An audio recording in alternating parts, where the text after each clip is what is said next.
Queridos, graça e paz, eu quero te convidar a abrir as Escrituras em Gálatas capítulo 4.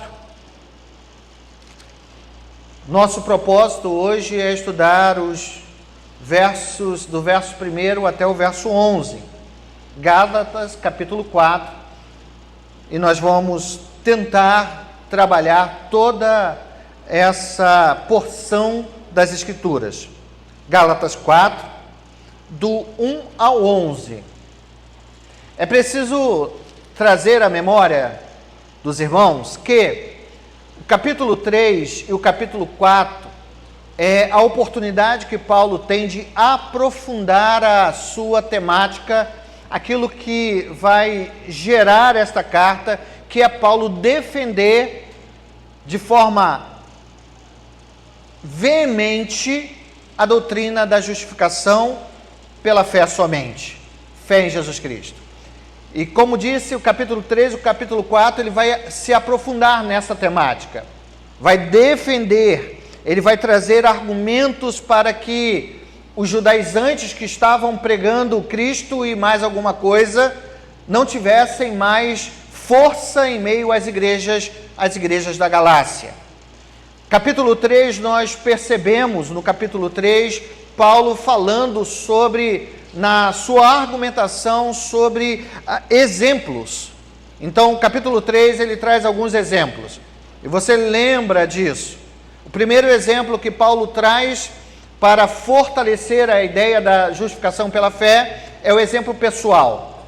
Do verso 1 ao verso 5 do capítulo 3, Paulo vai defender que aqueles crentes da região da Galácia foram alimentados pela palavra do Senhor e vieram a crer, receberam o Espírito Santo, e recebendo o Espírito Santo, eles viveram um dia, sim, de perseguições, mas também viram o poder de Deus. Então, na primeira sequência, ele fala sobre a experiência própria daqueles crentes daquela região. Logo após, ele fala sobre a experiência das Escrituras. A partir do verso 6 até o verso 14, ele vai falar sobre o poder das Escrituras.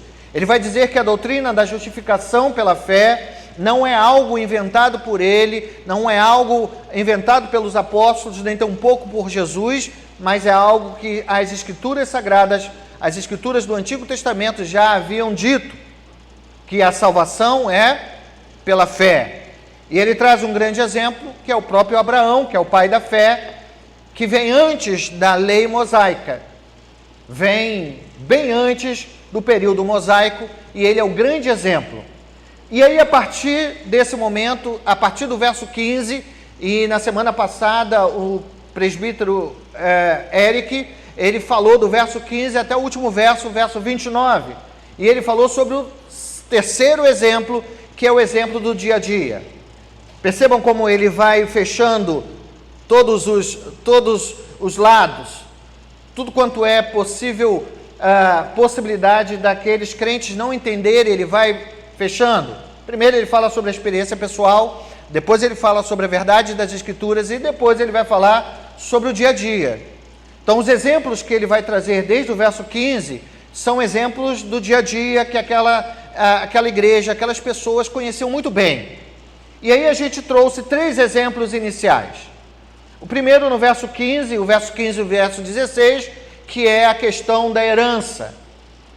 De um pai que deixa herança para o seu filho, e essa herança, aquilo que o pai colocou lá no contrato, no testamento, não pode ser mudado. Vocês lembram disso? Falamos sobre esse primeiro princípio, esse primeiro exemplo, o exemplo da herança, o exemplo que podemos dizer do testamento.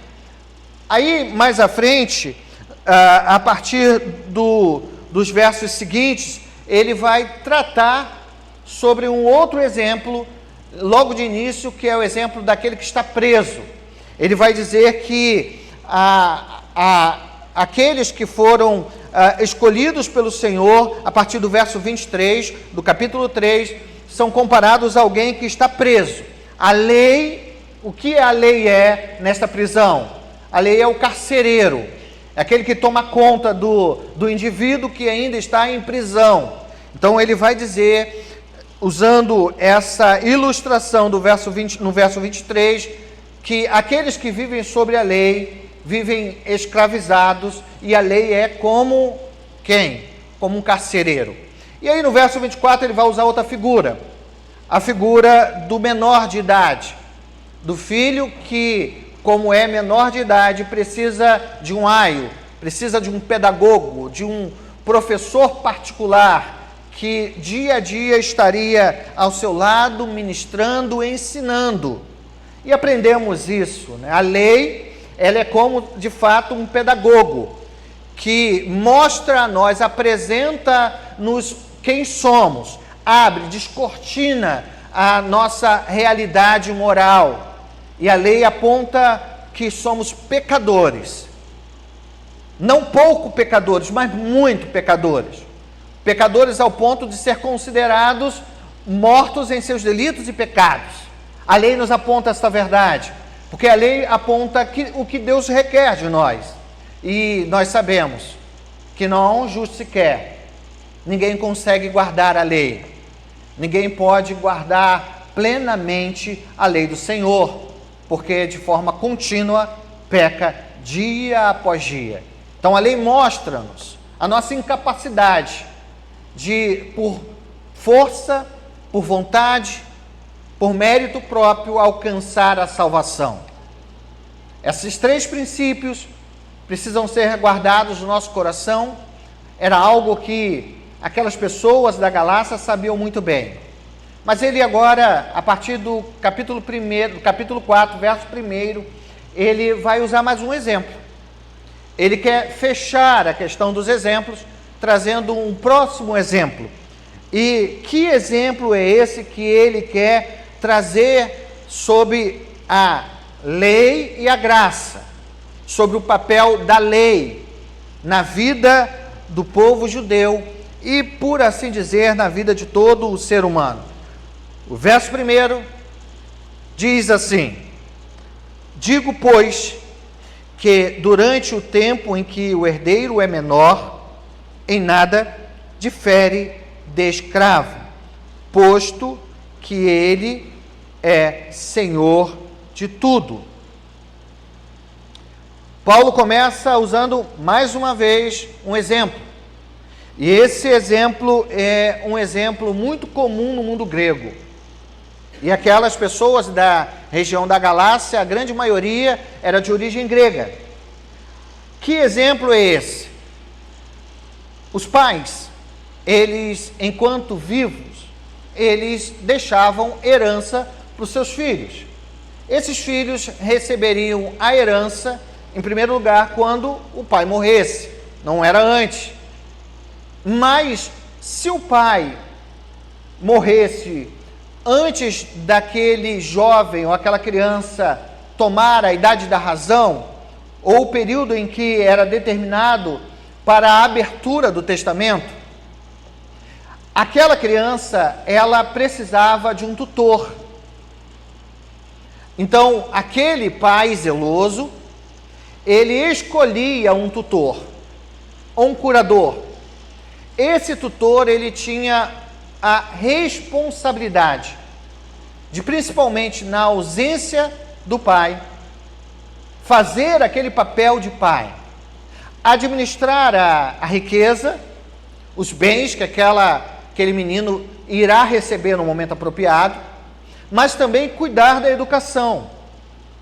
De forma muito simples, aquele curador, ele recebia o poder pátrio, tinha a responsabilidade plena por aquele garoto, se o pai morresse muito tenro, na criancice ou na adolescência. Então isso é importante. O curador ou o tutor, ele tinha essa responsabilidade. E é interessante porque não era qualquer pessoa que era escolhida como tutor, porque havia um poder de lei nisso. Aquele homem escolhia o tutor ou o curador, e ia até o magistrado da cidade e assinava em cartório a responsabilidade daquele homem. O tutor tinha a responsabilidade de manter toda a riqueza, investindo, etc e tal, que ele deixaria para a criança, e aquela criança tinha que manter-se viva. Aquele tutor só tinha a sua liberdade plena, ele recebia um salário para cuidar daquela criança, quando aquela criança se tornasse maior. Se acontecesse alguma coisa com aquela criança no meio do caminho, o tutor era preso, porque havia a questão dele poder estar dilapidando a riqueza da criança e ter matado aquela criança. Então o tutor tinha que ter todo o cuidado por aquela criança. Aquela criança, então, segundo a verdade grega, aquela criança, naquele momento, até a sua maioridade, não era dona diretamente daquilo. Porque ela tinha que se submeter plenamente às decisões do tutor. É por isso que Paulo vai no verso 1 dizer isso. Eu digo que durante o tempo em que o herdeiro é menor, em nada se difere do escravo. Ele não vai poder usufruir da riqueza, dos bens. Ele não vai poder usufruir dos bens, posto que ele é senhor de tudo. Ele quer dizer, apesar dele ser senhor de tudo, ele não vai se utilizar daquela riqueza. Por quê? Verso 2. Porque está sob o cuidado de tutores e curadores até o tempo. Isso é importante. Paulo escreve, até o tempo pré-determinado por quem? Pelo pai. O pai, então, decide o momento que o herdeiro receberia a herança. Até aquele momento, ele seria cuidado por um tutor ou por tutores. Assim era a visão grega. Aí, então, ele vai usar esse exemplo e no verso 13 ele vai dizer, assim também nós, quando éramos menores. A referência é exatamente essa. Assim como um menor grego, que tem direito a uma herança, só poderá tomar posse dessa herança quando for maior, e a maioridade era determinada pelo tempo em que o pai daquela criança, daquele jovem, determinou, assim também é com aqueles que o Deus da graça ama. Assim também nós, quando éramos menores, estávamos sobre o quê? De quem? De sujeitos ao rudimento do mundo.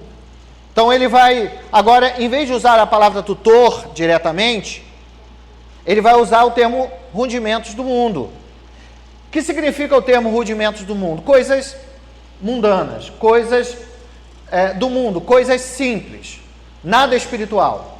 Ele vai dizer que aqueles que nasceram, eles, enquanto não vier um tempo especial, eles estão sendo servos ou servindo rudimentos deste mundo. Estão escravizados pelo mundo, escravizados pelas coisas, pela lei, seja a lei judaica, seja a lei grega, seja a lei romana. Estão presos à religiosidade, seja a religiosidade do templo judeu, ou seja ao período em que era preciso se circuncidar, guardar as leis para a salvação, se abster de alimentos para a salvação, seja nesse aspecto do judaísmo, seja no aspecto dos gregos que adoravam a vários deuses e dependiam desses deuses, ofereciam oferendas a esses deuses. Então, o mundo jaz de fato no maligno. Aqueles que ainda não foram alcançados pela graça, todos eles estão no mesmo patamar. Estão todos eles nivelados para baixo. nivelados no mesmo nível que Paulo mostra em Efésios no capítulo 2, mortos em seus delitos e pecados, caminhando a passos largos para o inferno, vivendo dissolutos, vivendo fazendo a vontade da carne e não a vontade do Espírito, sendo enganados e enganando, são chamados filhos da ira. Então, para Paulo, o rudimento do mundo é isto, é tudo aquilo que não é espiritual, é tudo aquilo que não diz respeito às coisas celestes. Então, essa comparação é importante. Aquele que ainda não foi alcançado pela graça, todos eles, sejam judeus, sejam gregos, sejam romanos, todos eles estão sujeitos a servir aos rudimentos deste mundo, da carne. É assim. Mas da mesma forma que o apóstolo Paulo diz que a criança ela tem o seu tutor até a maioridade, assim também se faz com aquele a qual ainda se torna ou ainda é menor. Como eu afirmei, os tutores e curadores eram responsáveis pelo herdeiro, até que ele chegasse à idade da razão, a maioridade. E a maioridade tinha um tempo determinado. A herança era recebida pelo herdeiro no tempo apropriado, nem antes, nem depois. A mesma coisa é a realidade do mundo e daqueles que no mundo estão. Eles estão presos a esses rudimentos, não importa quais sejam eles, até que algo aconteça. Até que cheguemos à maturidade, até que cheguemos a um momento que seremos livres, até o momento em que será aberto ou foi aberto o testamento, até o momento em que o curador não precisará mais conduzir a vida daquele que foi eleito pelo Senhor. E que momento é esse? Qual é o momento em que os rudimentos do mundo, qual o momento em que a lei mosaica não mais terão poder sobre a vida de pessoas? O verso 4 revela para nós. Paulo diz no verso 4: vindo, porém, a plenitude do tempo, Deus enviou o seu Filho, nascido de mulher, nascido sob a lei, para resgatar os que estavam sobre a lei, a fim de que recebêssemos a adoção de filhos. Eu quero te chamar a atenção para esses dois versos, o verso 4 e o verso 5. Para Paulo, o momento da maioridade, para Paulo, o momento da liberdade, de sermos libertos, é exatamente aqui, vindo porém.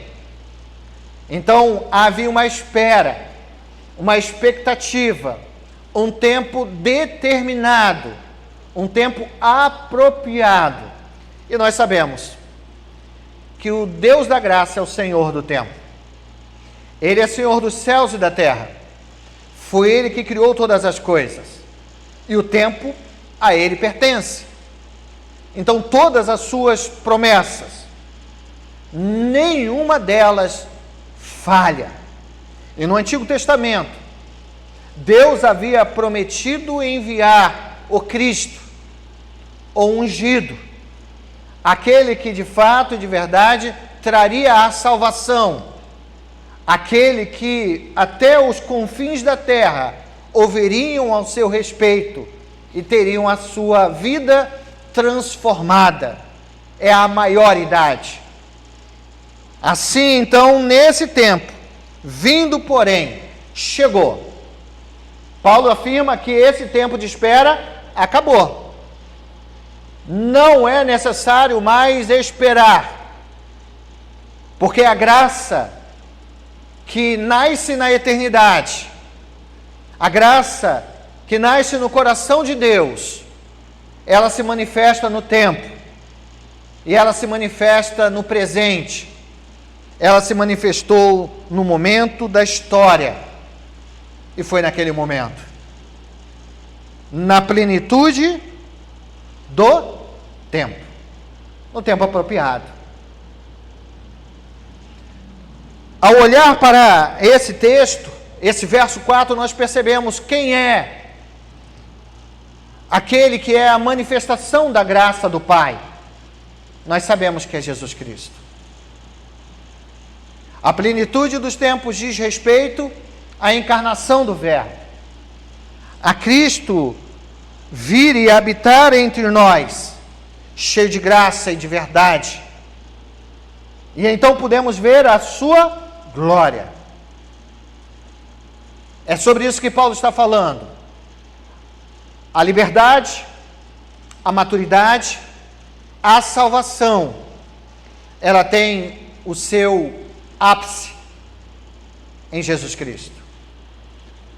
E se você acompanhou e leu a lição, você verá que nesses dois versos, no verso 4 e verso 5, eu proponho seis exemplos práticos, 6 lições que são importantíssimas para nós ao pensarmos na encarnação de Jesus Cristo, na verdade de que o Deus da graça cumpre no tempo o seu propósito de estender a sua aliança a homens e mulheres nesse tempo, mas também em todos os tempos. A primeira verdade que observamos é o momento em que essa graça se torna real. Paulo diz que, vindo, porém, a plenitude do tempo, o tempo perfeito, o momento exato, nem antes, nem depois. Vindo, então, a plenitude do tempo. Parem para pensar comigo. Quando falamos em plenitude dos tempos, ou do tempo, nós estamos falando num tempo exato, para que se cumprisse a promessa da vinda do Messias. O que Paulo quer dizer com esse tempo, essa plenitude do tempo? Paulo quer dizer o seguinte, que houve na eternidade, programado por Deus, segundo a sua vontade, segundo o seu querer, coisas acontecendo naquele período histórico que culminou, foi propício para o nascimento do Salvador. Vamos pensar alguns exemplos dessa conjectura de que tudo deu certo, tudo foi bom para o nascimento de Cristo. No tempo antigo, cada povo tinha a sua própria língua. E, de fato, de verdade, era muito difícil a comunicação global. Mas alguns séculos antes do nascer de Jesus, um império se levantou. O Império Grego. Ou melhor, o Império Macedônico, com Alexandre o Grande. O Império Macedônico, ele dominou o mundo antigo. Mas não com tanta força bélica quanto os outros que dominaram o mundo anteriormente, os outros impérios. Tudo bem que eles, de fato, tiveram momentos em que ele precisou usar a força bélica, o seu exército. Mas a força desse império não foi isso. Foi exatamente a sua cultura. A cultura helênica, com a sua filosofia, com a sua poesia e principalmente com a sua língua rica, o grego. Quando os helênicos ou os macedônicos tomaram conta do mundo, a língua grega se tornou a língua que era falado em todos os países. Hoje a gente tem o inglês, né? A segunda língua de quase todos no universo é o inglês. Naquela época, a segunda língua falada em todo o mundo era o grego. Então, facilitou a comunicação. E a gente sabe que a própria propagação do evangelho se facilitou através disto. Paulo falava grego, Paulo falava latim também, Paulo falava hebraico, mas a maior forma dele se comunicar era através da língua grega. Então, com os macedônicos, o mundo estava preparado linguisticamente, falando, para receber o Salvador, para receber aquele que viria a resgatar muitos. A segunda questão era a paz. Porque não era tão fácil se mover de um lado para o outro, com os países sempre em guerra um com o outro. E logo após o domínio dos macedônicos, veio um domínio ainda maior, que foram os romanos. Os romanos dominaram não como os gregos, com a cultura, com a língua, com a poesia, filosofia, mas eles dominaram o mundo com o poder bélico, com os seus exércitos poderosos. A história conta que ele trouxe paz ao mundo, o Império Romano trouxe paz ao mundo com a que chamamos de Pax Romana. Ele chegava em determinada região, invadia aquela região e cobrava impostos, botava alguém lá responsável, né, algum romano lá tomando conta, um governador, e havia paz. O mundo não tinha mais guerras, só quem guerreava contra os romanos, que eram os bárbaros. Mas a Europa, de uma forma geral, era pacificada. E esse Império Romano, além de trazer uma segurança, uma paz, ele também trouxe prosperidade, porque foi através do Império Romano que grandes estradas ligando o mundo inteiro foram construídas. Havia segurança, havia paz, havia prosperidade, estradas que Paulo e os demais evangelistas e missionários puderam usufruir.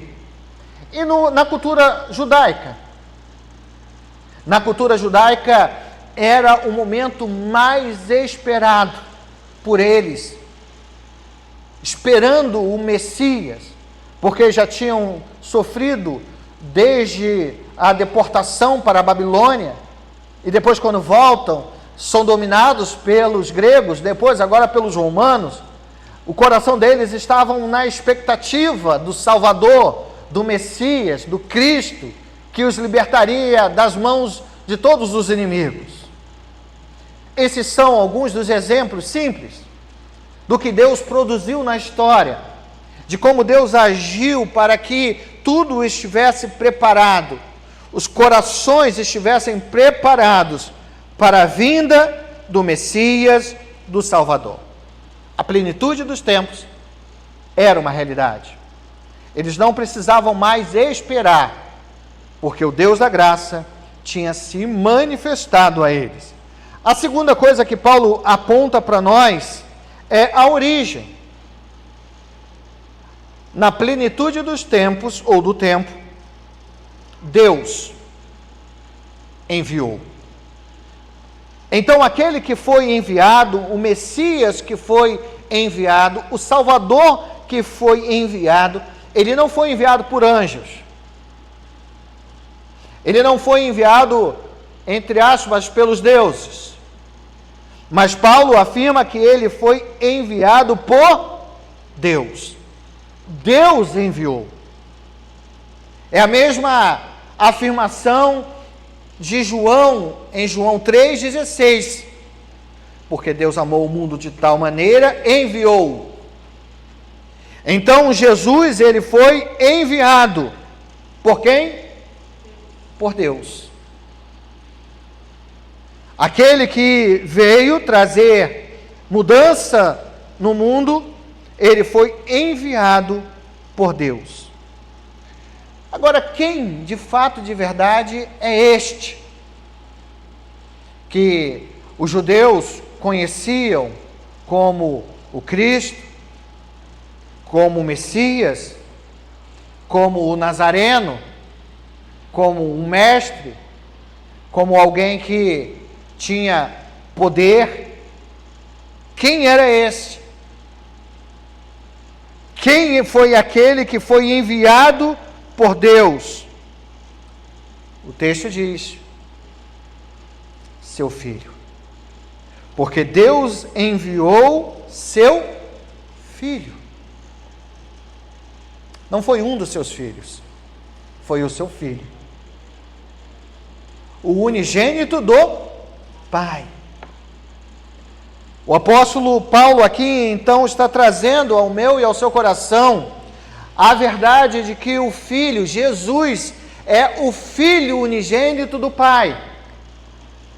O único. Aquele que, como João diz lá no primeiro capítulo do seu Evangelho, no princípio, o que Deus fez? Criou. E esse texto faz menção a Gênesis no capítulo 1. Deus, Ele é o Senhor que criou os céus e a terra, e João vai afirmar que no princípio era o Verbo, e o Verbo era Deus, e o Verbo estava com Deus.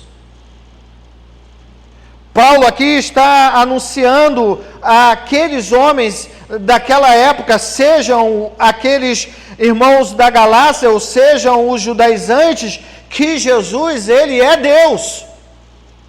Porque, ora, se Ele é Filho de Deus, Ele é o próprio Deus. Aqui Paulo está trazendo a verdade do Cristo, que além disso é o próprio Senhor.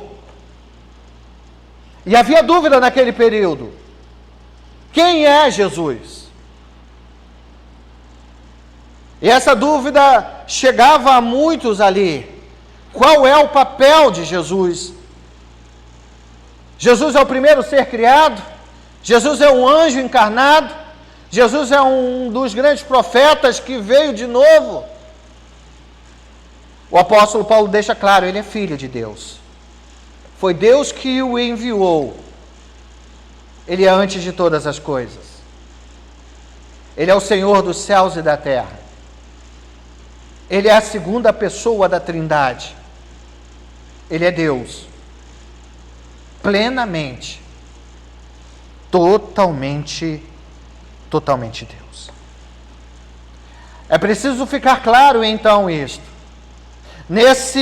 Nesta afirmação de que na plenitude dos tempos, ou do tempo, Deus enviou o seu Filho, ele quer afirmar que Jesus é o Filho de Deus, é o próprio Deus. Mas a terceira coisa que nós aprendemos no texto, a terceira coisa que Paulo apresenta a nós é o modo.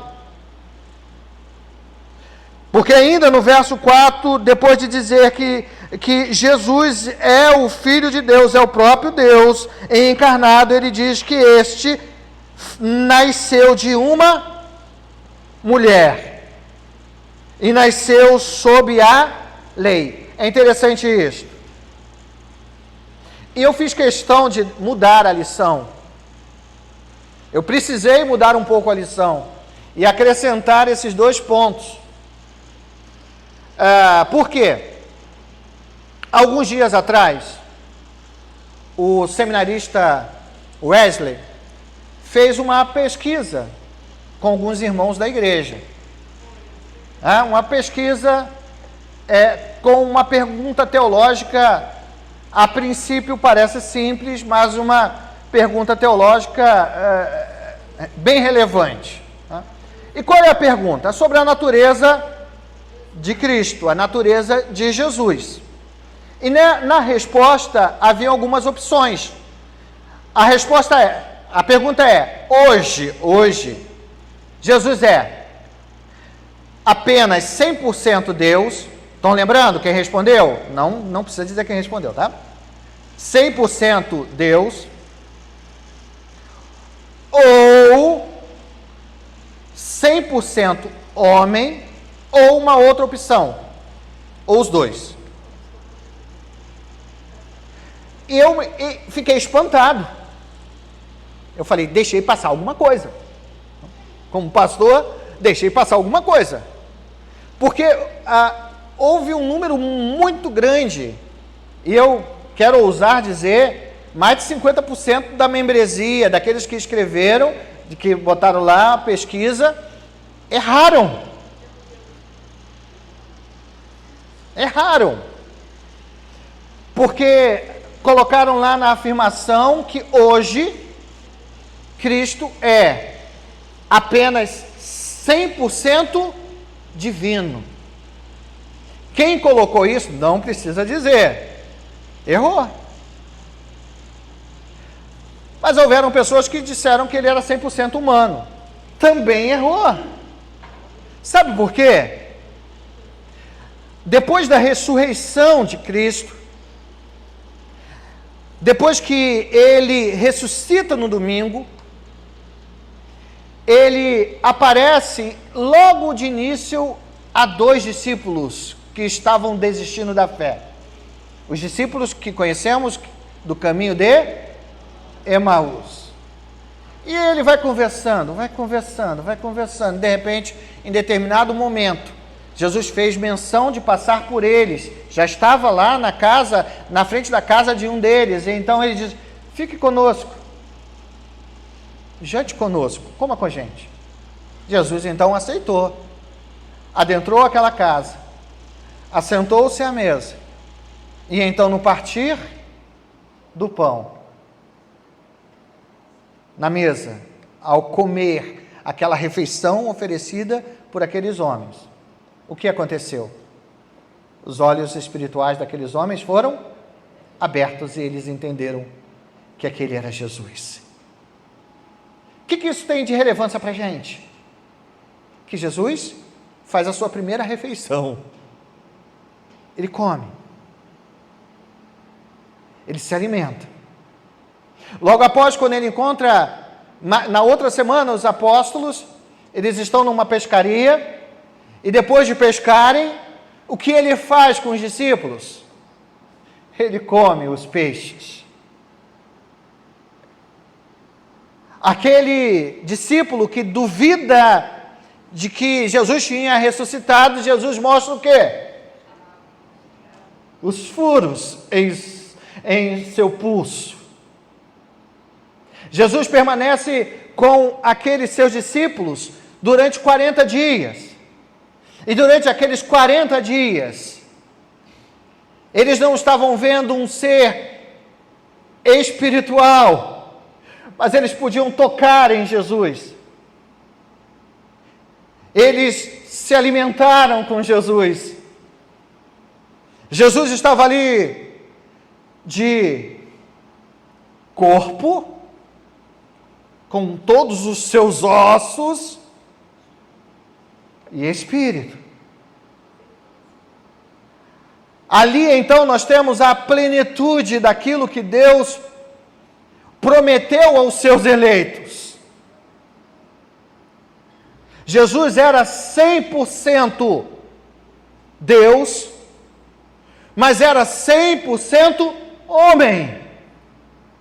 Quando Jesus, ele está terminando o seu sermão final ali em Atos dos Apóstolos, e de repente os apóstolos o veem subindo aos céus.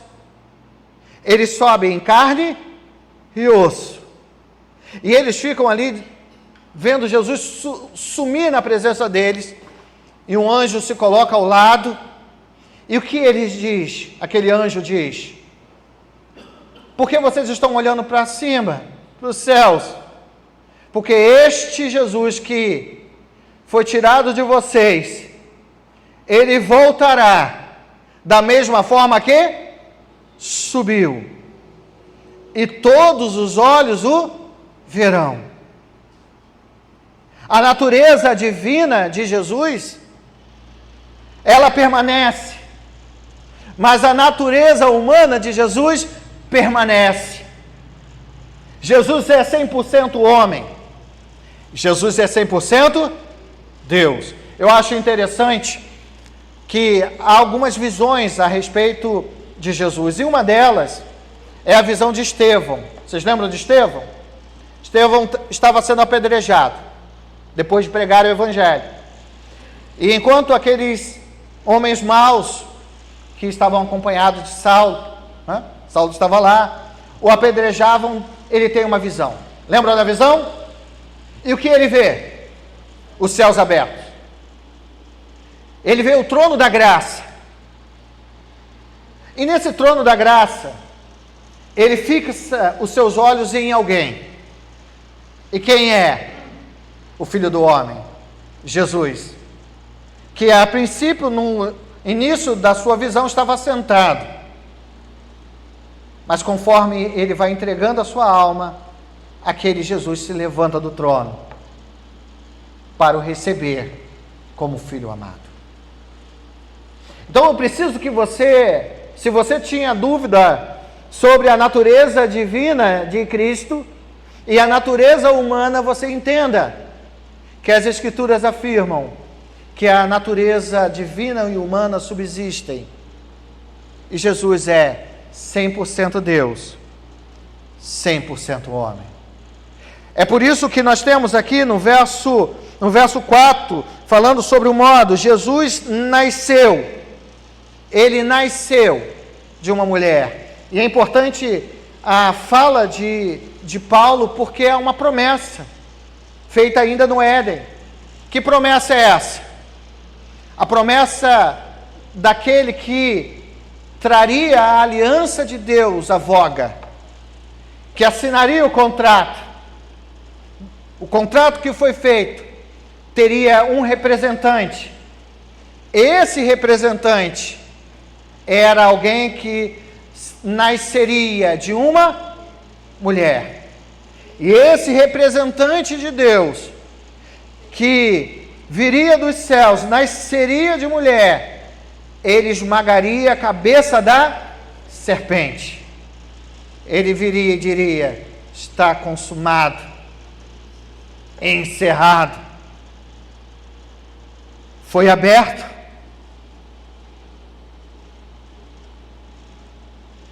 a porta dos céus para aqueles que são amados pelo Senhor. Jesus nasceu de uma mulher, de Maria, nasceu no tempo, nasceu sob a lei.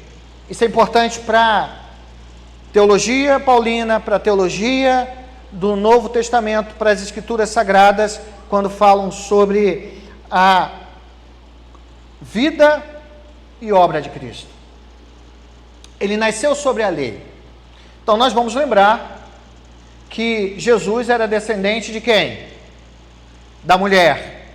Esta mulher, aqui a gente entende que é a descendente direto do trono de Davi. Jessé, que era pai de Davi, e teve filhos e filhos, e foi indo, e José era da descendência de Davi. É claro que a gente sabe que José era pai adotivo, mas foi ele que cuidou de Jesus. Então ele era considerado pelos judeus da descendência de Davi, porque ele era da tribo de Davi. Ele nasceu como judeu. Ele era um judeu. Não há como mentir, não há como não revelar esta verdade, que Jesus era um judeu. E como judeu que ele era, ele nasceu no período da lei. A lei judaica, a lei mosaica. E Jesus, ele vivenciou cada ponto da lei. Ele foi circuncidado, como toda criança judia, ao 8º dia. Foi ou não foi? Foi. Jesus, ele ia de forma contínua, desde pequeno, ele ia ao templo. Ele participava de todas as celebrações, de todas as festas. ele era um judeu que podemos dizer muito tradicional. Ele não deixou de cumprir as leis. Ele não quebrou os mandamentos do Senhor. É interessante porque em diversos momentos as pessoas se aproximaram dele perguntando sobre a lei. Um jovem rico se aproxima dele, lembram disso? E quer saber o que era necessário para que ele fosse salvo. E Jesus então diz: Você tem guardado a lei? E ele diz: sim, desde sempre. Todos os pontos da lei. Jesus então, ele não veio para quebrar a lei. Ele não foi um revolucionário, sabe? Ele não foi um revolucionário que nas suas mensagens dizia: Moisés não vale nada, os 10 mandamentos para nada servem, a circuncisão não serve para nada no meio judaico. Não, ele de fato não veio para dizer mal da lei, para quebrar a lei, mas as escrituras dizem que ele veio com um objetivo. Para quê?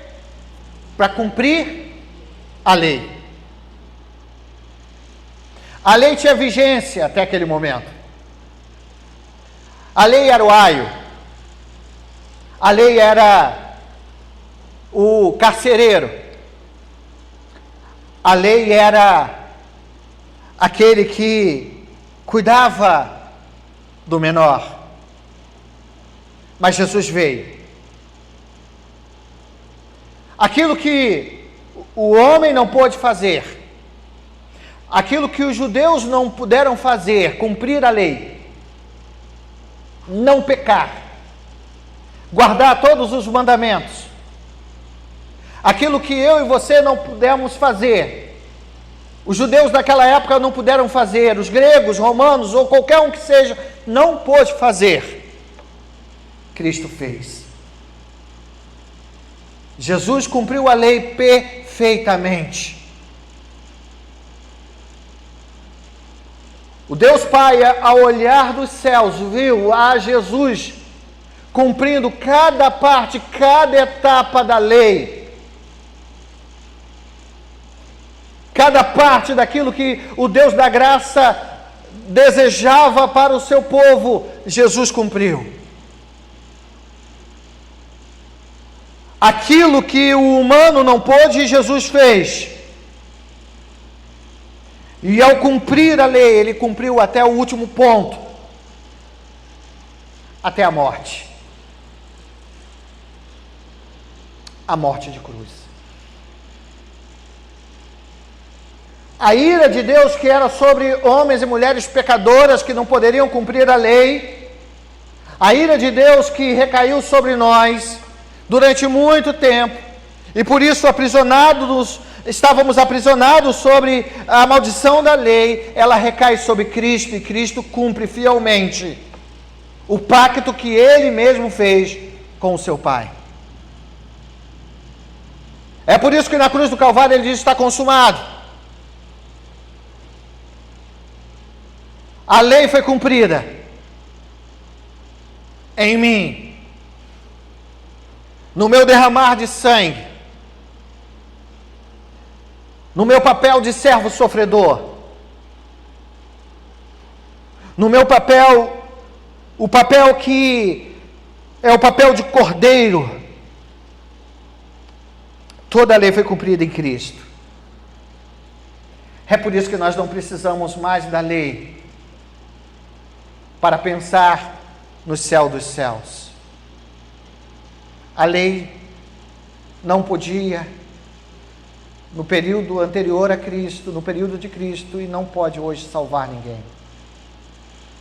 Apenas aqueles que estão em Cristo, e somente em Cristo, podem ser salvos dos seus pecados, da escravidão, do pecado e da lei.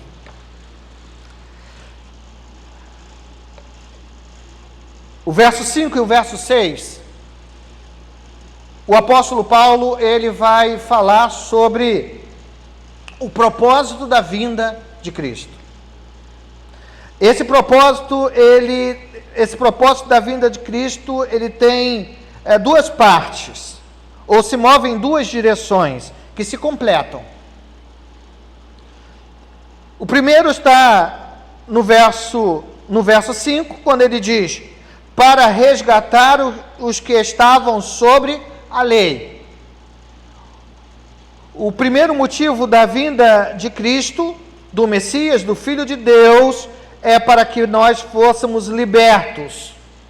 Libertos do impacto da prisão que a lei ou os rudimentos desse mundo nos escravizavam. Nós fomos libertos. Lembra que Paulo em Colossenses, não precisam abrir as escrituras lá em Colossenses, mas eu quero fazer a leitura dos versos iniciais. Colossenses, no capítulo 1, o apóstolo Paulo diz assim, Colossenses 1, verso 13, ele nos libertou do império das trevas. Ele quem? Jesus nos libertou do império das trevas e nos transportou para o reino do Filho do seu amor. Aí o verso 14 ele conclui dizendo, no qual temos a redenção, a remissão dos nossos pecados. Voltando para o verso 5 do capítulo 4 de Gálatas, ele diz, para resgatar os que estavam sob a lei. A mesma palavra que Paulo usa no capítulo 1 de Colossenses, verso 14, resgatar, é usado aqui. A palavra resgatar significa livrar, libertar. O resgate era algo que era pago. Era geralmente usado por um escravo. Alguém, escravo, o seu senhor colocava um valor para esse escravo e alguém via e pagava o valor que esse homem que tinha um escravo desejava. Esse era o resgate. Essa era a redenção, a mesma palavra. Então, Paulo diz que Jesus, Filho de Deus, que é Deus e ao mesmo tempo homem, que cumpriu a lei, o fez para nos libertar, para nos resgatar do rudimento deste mundo. Jesus é o caminho, Ele é a verdade e Ele é a vida. Ele é tudo para nós. É por isso que Paulo diz, porque dele, por meio dele e para ele são todas as coisas. A ele seja glória. E aquilo que você faz precisa expressar a gratidão do seu coração, porque você era escravo do pecado, mas você foi liberto por um preço extraordinário. A salvação é pela graça, nós já sabemos disso, mas ela não foi de graça. Um preço foi pago por sua vida.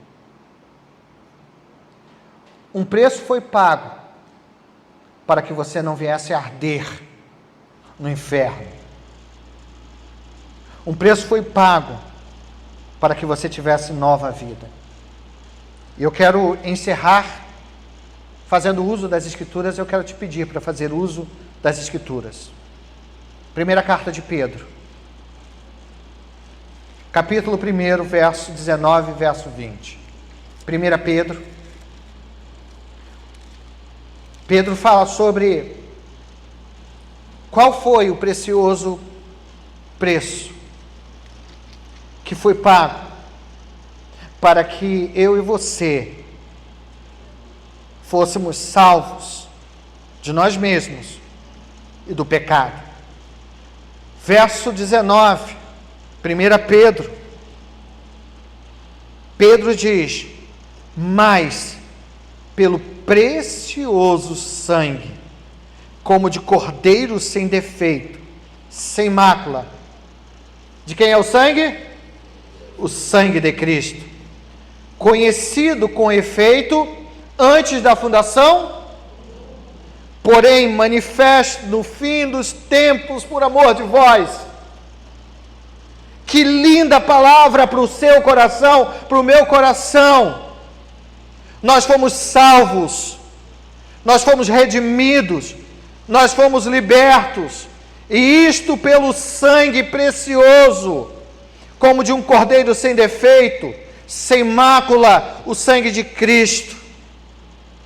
E é interessante que Pedro diz, conhecido com efeito antes da fundação do mundo. O Deus Pai separou a Jesus, o Cristo, na eternidade, para morrer por nós no fim dos tempos, no tempo presente. Desde a eternidade, Jesus já estava destinado a morrer na cruz do Calvário por mim e por você. E ele diz: é por amor de vós. Glorifico a Deus por esta verdade. Esta mesma verdade expressa pela própria boca, pelos próprios lábios de Jesus em Mateus no capítulo 26. Vá comigo agora, Mateus capítulo 26. Mateus capítulo 26. Jesus está com os seus apóstolos naquele momento que chamamos da última ceia, o último momento da celebração da Páscoa com os seus apóstolos. Capítulo 26 e no verso 28, depois de ter tomado o cálice, como está escrito no verso 27, Jesus explica que aquele cálice que continha o vinho, o fruto da videira, tinha um simbolismo. Ele diz no verso 28, porque isto é o meu sangue, o sangue da nova aliança, derramado em favor de todos? Não, derramado em favor de muitos. Esse sangue que seria derramado seria para a remissão de pecados. É o sangue de Jesus Cristo que nos purifica. Foi o sangue de Jesus Cristo que nos libertou da lei, da maldição da lei. Hebreus no capítulo 9. Mais uma vez nós vamos observar as Escrituras dizendo a respeito de Cristo. No capítulo 9 de Hebreus, se você puder paginar as Escrituras até lá, verso 13 e verso 14.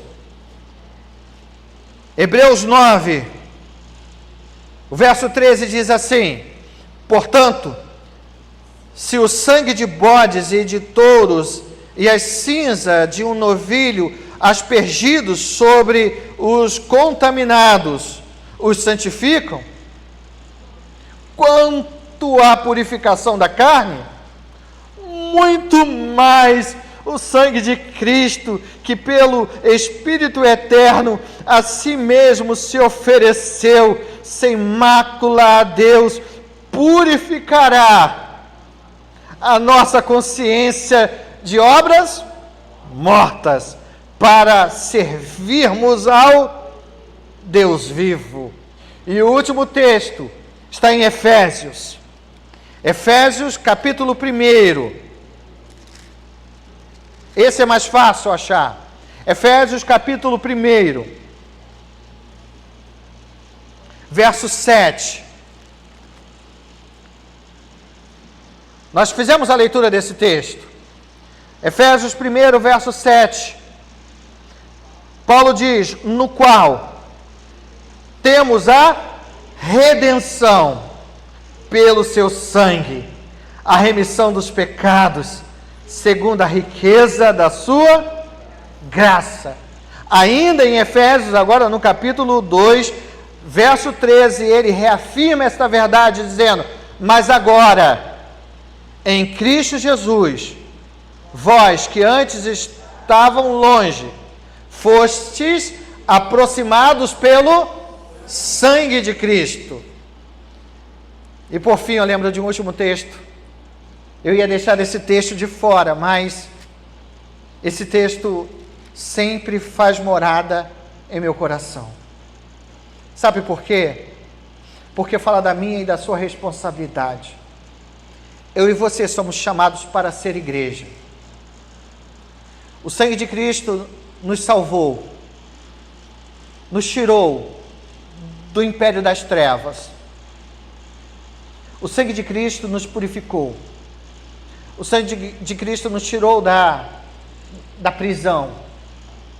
E nos libertando da prisão, não nos deixou na rua da amargura. Não, Ele nos libertou e nos transportou, nos levou para um lugar.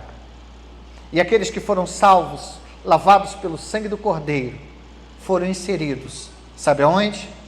No corpo de Cristo, que é a sua igreja. Esse texto fala sobre a igreja de Cristo, fala sobre a responsabilidade de cada crente, da liderança, fala da responsabilidade que eu, como presbíteros, e os presbíteros aqui presentes têm, mas também dos diáconos, dos líderes de sociedades internas, dos líderes de ministérios, mas daqueles que na sua casa cumprem o papel sacerdotal, aqueles que dentro da igreja, dentro da comunidade de fé, têm ofícios, têm dons e precisam viver esses dons. No capítulo 20, no verso 28, Paulo diz assim, atendei por vós e por todo o rebanho sobre o qual o Espírito Santo vos constituiu bispos para pastoreardes a igreja de Deus. Amém? Já seria lindo se a gente terminasse aqui, né? Mas o texto não termina ali, porque ele termina o texto dizendo, para pastoreardes, para cuidar da igreja de Deus, a qual ele comprou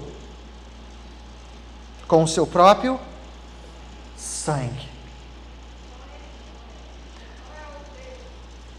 Glórias a Deus. Ele, Atos 20, 28, ele nos comprou com o seu próprio sangue, nos libertou, nos deu vida, e pela graça somos salvos, e somos salvos para servir a Deus, somos salvos para servir ao próximo, somos salvos para viver em novidade de vida, para viver para a glória do seu nome. Sabe, a segunda parte, e a gente aqui, eu prometi ao Alex, né, que ia falar só 20 minutos, né, Alex? A Alex brigou comigo e falou, não, pastor, pelo menos 40. Né? Mas a segunda verdade desse texto é que esse Cristo que nos libertou do império das trevas, que nos libertou dos rudimentos do mundo da carne, ele também fez isto para que nós tivéssemos um novo status quo de filhos, mas não mais filhos da ira, mas filhos de Deus. É isso que ele encerra, e eu quero encerrar citando esta verdade, porque ele diz, para resgatar os que estavam sob a lei, verso 5 do capítulo 4 de Gálatas, a fim de que recebêssemos a adoção de quê? De filhos. Somos filhos de Deus. Somos filhos de Deus. Fomos adotados. E esse é um dos princípios da visão reformada, da doutrina reformada, que é a adoção. Por isso que nós lemos o capítulo 1 de Efésios, a partir do verso 3, em Cristo, nós fomos feitos filhos de Deus, por meio do seu sacrifício na cruz do Calvário. Portanto, vivam como filhos de Deus. Vivam como filhos daquele que te deu vida quando você estava morto em delito e pecado. Honre-o. Honre a sua filiação com as suas atitudes, com o seu pensamento, com a sua vida. Viva em santidade de vida. Viva como nova criação. Porque foi para isso que Jesus veio e se entregou na cruz do Calvário, para que tenhamos vida e tenhamos vida em abundância. Nós vamos orar. Quero te convidar, se você puder, coloque-se de pé. Filho, filha do Deus Altíssimo, viva para a glória, para o louvor de Deus. Porque pela graça vocês foram salvos, mediante a fé. Isso não vem de vós, é dom de Deus, não de obras para que ninguém se glorie, pois fomos feitos feituras, criados em Cristo Jesus para as boas obras, as quais Deus de antemão preparou para que andássemos nela. Nesta oração nós somos lembrados de orar por aqueles que também, enquanto estamos aqui, não puderam estar porque estão enfermos. A irmã Valdeia, que está internada ainda. Orem pelo Natanael. Diácono Natanael foi internado mais uma vez. Falei com Neuza há pouco, e Neuza está com o coração muito pesado, triste, e ela chorando disse: pastor, ore pelo meu marido, ele está sofrendo muito. Então orem mais uma vez pela vida de Natanael. Orem também pelo Samuel, é seu primo do irmão Max, está internado também. Está na UTI? Está na UTI. Nós precisamos orar por aqueles que carecem da boa mão do Senhor. Querido Deus, que alegria temos de nesta noite estarmos juntos na Tua presença e sermos relembrados por meio das Escrituras de quem éramos e quem hoje somos.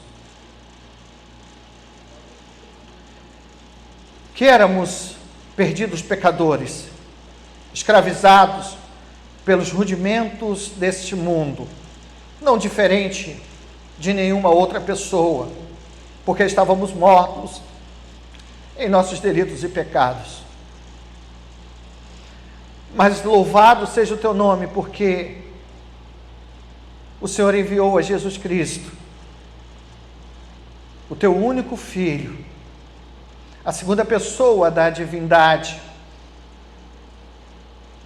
o Deus eterno,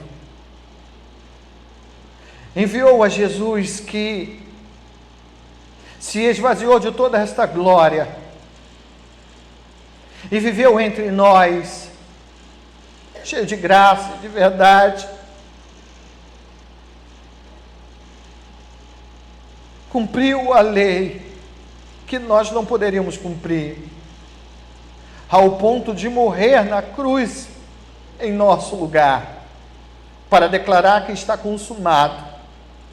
Agora, o que importa é crermos no seu sacrifício e vivermos para a Tua glória, porque assim fazendo, por meio do Evangelho, recebemos o Espírito da promessa e somos salvos da ira vindoura e temos paz com Deus e somos agregados ao povo do Senhor, à igreja do Senhor. Nos tornamos filhos por adoção e somos chamados a viver em novidade de vida. Ensina-nos, ó Deus, a Tua palavra, para que possamos viver dia a dia para a glória do teu nome, amando ao Senhor, amando a tua igreja, amando aqueles perdidos pecadores como o Senhor amou e ama. Sim, Senhor, queremos crescer por meio da tua palavra, na graça e no conhecimento. A nossa oração também, ó Deus, é de intercessão. Oramos, ó Deus, por aqueles que ainda encontram-se enfermos. Oro pela vida da irmã Valdeia. Oro pela vida, Deus, do primo do teu filho, Max. Ó Senhor, seja com ele naquele leito, recuperando a sua saúde, restaurando a sua vida. Ele é um servo do Senhor. Portanto, ó Deus, visita-o e visita a sua família para acalmar e tranquilizar os seus corações. Mas visita também Natanael, ó Deus, naquele leito mais uma vez. Tenha misericórdia, Senhor. Cuide da Neuza, assim como tem cuidado do Natanael, e traga a ela a tranquilidade que ela precisa, Senhor, para viver mais esses dias difíceis. Oramos por cada um aqui presente, pelas suas famílias. Oramos, ó Deus, para que a tua igreja venha dia a dia a ser revitalizada por meio da tua palavra e da oração. Cuida da tua igreja aqui em Jardim Primavera. Cuida das nossas famílias. Nós oramos em nome de Jesus, aquele que vive e reina para sempre. Amém.